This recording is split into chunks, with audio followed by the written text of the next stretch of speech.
Eita, quase que eu passo por cima aqui do negócio. Isso. Vocês estavam com saudade, não estavam, de reviews aqui do filme, dos filmes do Ghibli? E eu sei que é Ghibli, mas eu gosto de falar Ghibli, né? Me acostumei a falar assim. E hoje estamos aqui, voltamos com esse quadro novamente para comentar sobre outro filme do estúdio, e desta vez o filme é Pom-Poko, a grande batalha dos guaxinins. E olha só, eu devo dizer que esse filme é sensacional, é um filme maravilhoso e que se você ainda não assistiu Pom-Poko, você precisa assistir.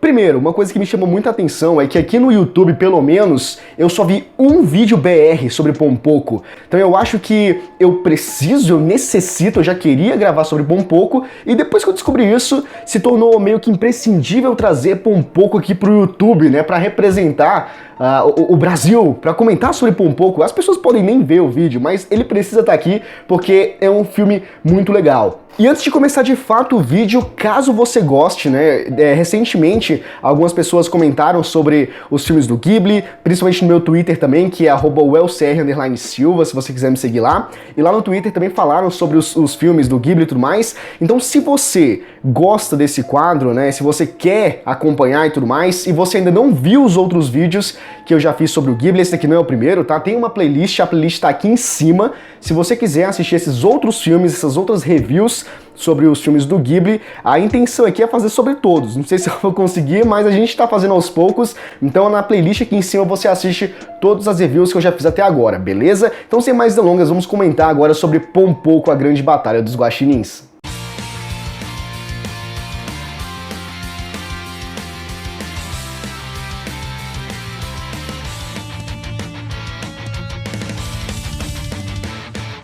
Olha só, eu nem lembro quando foi o último filme do Ghibli que eu fiquei tão emocionado, né, que eu fiquei tão extasiado e tão animado, desde o começo até o fim, né, porque geralmente, ou o filme do Ghibli, ele não engata direito no começo, e aí você só consegue sentir a emoção na metade pro final ou no final, que é o caso de Memórias de Marnie, que muita gente contestou isso, mas pra mim é assim, foi assim que funcionou. E tem filme que ou ele é muito bom no começo e vai ficando ruim depois.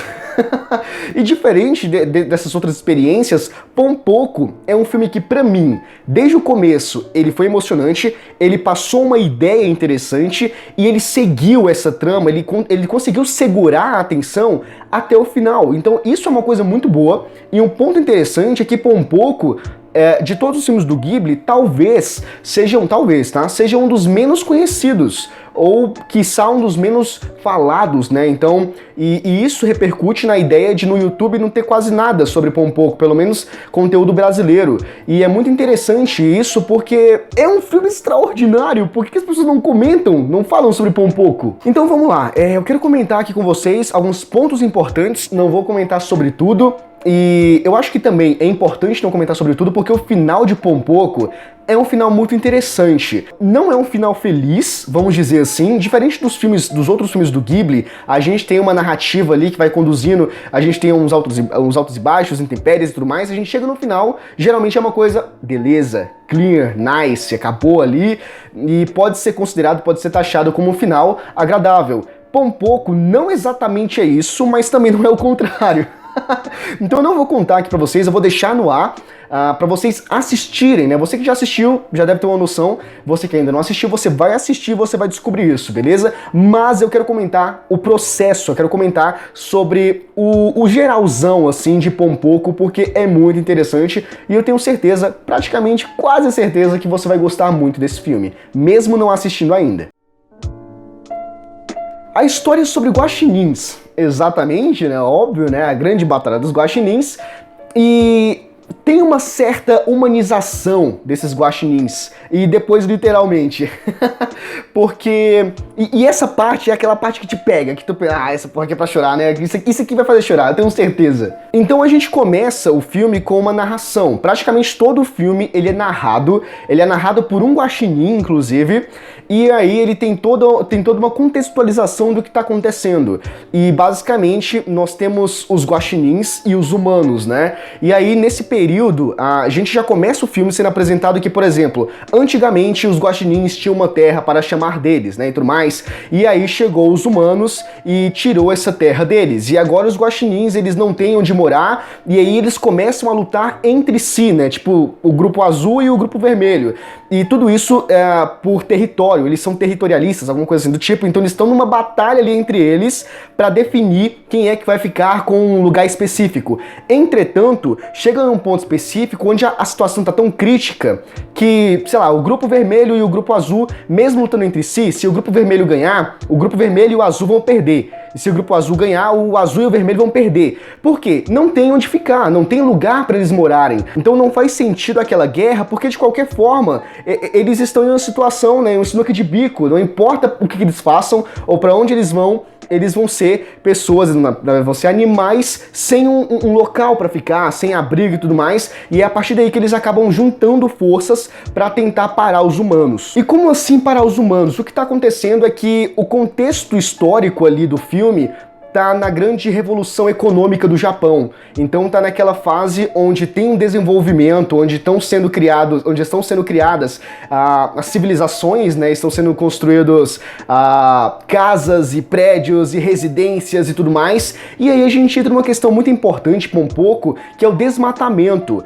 É bastante tocado nessa questão. O filme é uma grande crítica social, e aqui, se eu não estou equivocado, eu me lembro de Princesa Mononoke, que foi o último vídeo que eu gravei sobre os filmes do Ghibli, tá? Se você quiser assistir, o link vai estar aqui, também tá na playlist, que também trata sobre essa ideia. Então, junto com esse crescimento econômico aí, com esse crescimento do Japão, a gente tem acarretado esse desmatamento. Então, onde era o lugar dos guaxinins, não somente os guaxinins, também é comentado sobre isso, é o lugar de todos os animais. Antes, onde era isso, agora são casas, são residências, são prédios, e isso tem um forte impacto na vida dos guaxinins e dos animais, né? Porque eles estão perdendo o lugar deles, eles estão perdendo moradias, e eles estão perdendo o que antes era deles de fato, por pessoas que estão invadindo o lugar, e aí eles estão morrendo, e o que está acontecendo, por que isso está acontecendo, por que eles estão invadindo.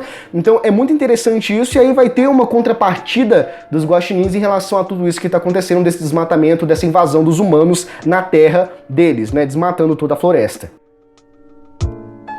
E o que acontece? Basicamente, os guaxinins, eles vão entrar em uma guerra, né? Essa grande batalha dos guaxinins é quando eles começam a matar alguns humanos, né? Eles começam a causar alguns acidentes, eles começam a interferir na construção das casas, ou no meio da construção mesmo, assustando os operários e tudo mais, para fazer, né, a fim de que eles tenham um resultado de, por exemplo, os humanos estão com medo da gente. Os humanos acreditam que eles estão interferindo na natureza, e os deuses da natureza ou os espíritos da natureza estão castigando eles, e por isso eles têm que parar com isso.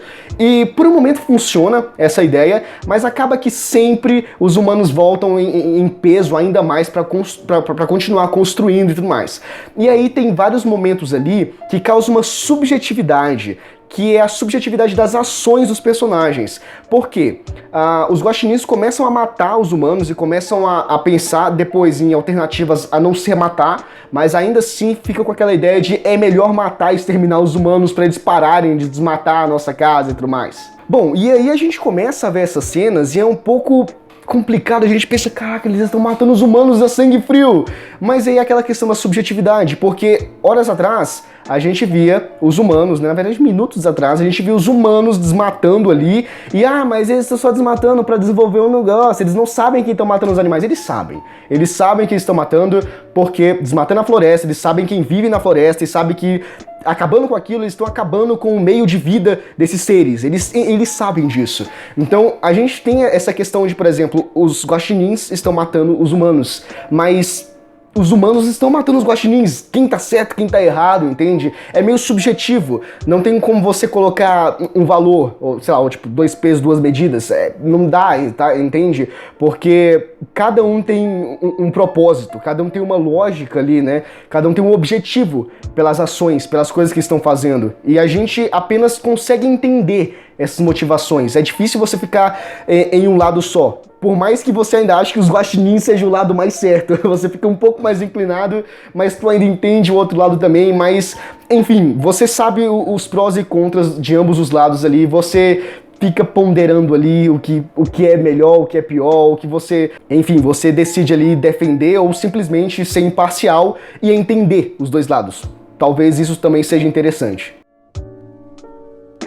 Daí outro ponto interessante é a castidade dos animais. Olha só, eles acabam encontrando um plano, na verdade eles ficam procurando várias coisas, ponderando ali, até que chegam num plano de, por exemplo, não proliferar mais por um tempo, até eles encontrarem um lugar, né, seguro, e passar um pouco essa ideia meio nebulosa, esse momento, esse período de guerra com os humanos e tudo mais, porque, sendo eles, já é difícil. Então, se eles tiverem filhotes, vai ficar ainda mais difícil para adquirir recursos, né, comida e tudo mais, e acaba que por um ano eles conseguem fazer isso, só que depois desse período aí, eles acabam não aguentando mais, porque são jovens, né, estão na flor da idade e tudo mais, e acaba que eles têm filhos, e aí a situação fica mais drástica ainda, porque o óbvio, né?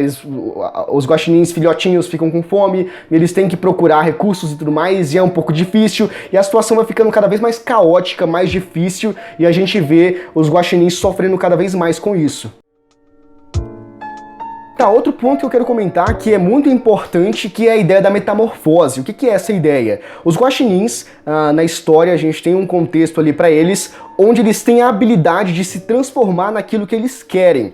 E é a partir disso que muitas coisas no filme começam a acontecer, de, por exemplo, eles se transformarem em seres humanos. Esse é um ponto muito importante, tá? E essa metamorfose ela vai fazer com que o filme tenha um encaminhamento um pouco mais interessante do que já é, sabe? Porque eles vão passar a viver junto com os seres humanos. Essa é a ideia principal ali no início, que é a ideia de tentar estudar o ser humano, de tentar analisar o que ele faz, quem ele é, para poder ter um pouco mais de noção, né, de conheça a si mesmo e conheça o seu inimigo mais ainda, né? Então eles vão pro campo do inimigo para poder estudar o inimigo, e a partir daí, a partir da metamorfose, eles se transformam em seres humanos. Essa parte é interessante porque a gente vê várias coisas sendo desencadeadas, inclusive a influência externa. Basicamente, essa influência externa diz respeito à influência dos humanos no mundo dos guaxinins, porque a gente vê em vários momentos eles presos à ideia de, por exemplo, a gente precisa exterminar os seres humanos, mas não todos, porque senão a gente não vai ter quem faça hambúrguer, a gente não vai ter quem faça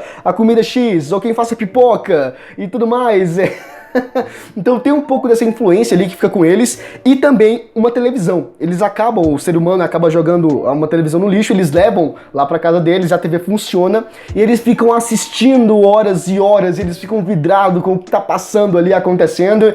Então tem muita influência do ser humano na vida deles, né, no cotidiano que eles passam a adotar, principalmente quando eles usam a metamorfose para se transformar em humanos e viver como humanos, e isso diz muito acerca do final do filme, que eu não quero comentar aqui, beleza? Mas tudo isso que eu comentei até aqui é um pouco, e tudo isso é muito interessante.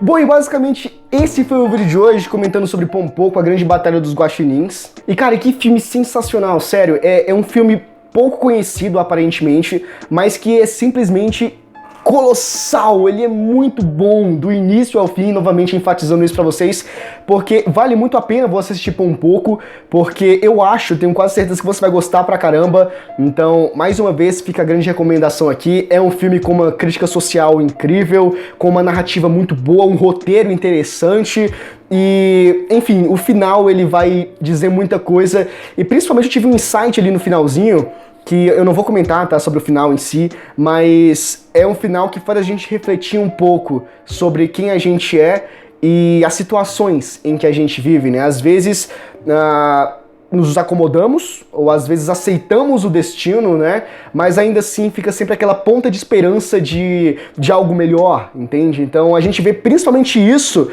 enraizado no filme nas cenas finais. E isso é maravilhoso, é interessante. Então, se tu quer saber um pouquinho mais sobre isso que eu tô dizendo, assista Pompoco, porque eu tenho certeza que tu não vai se arrepender. Bom, esse aqui foi o vídeo de hoje, desta vez comentando sobre Pompoco, a grande batalha dos guaxinins, mais um filme do estúdio Ghibli, tá aqui, ó, pra quem achou que eu tinha parado com o quadro. Calma, gente, demora um pouquinho, mas ele sempre volta, tá? Ele sempre volta.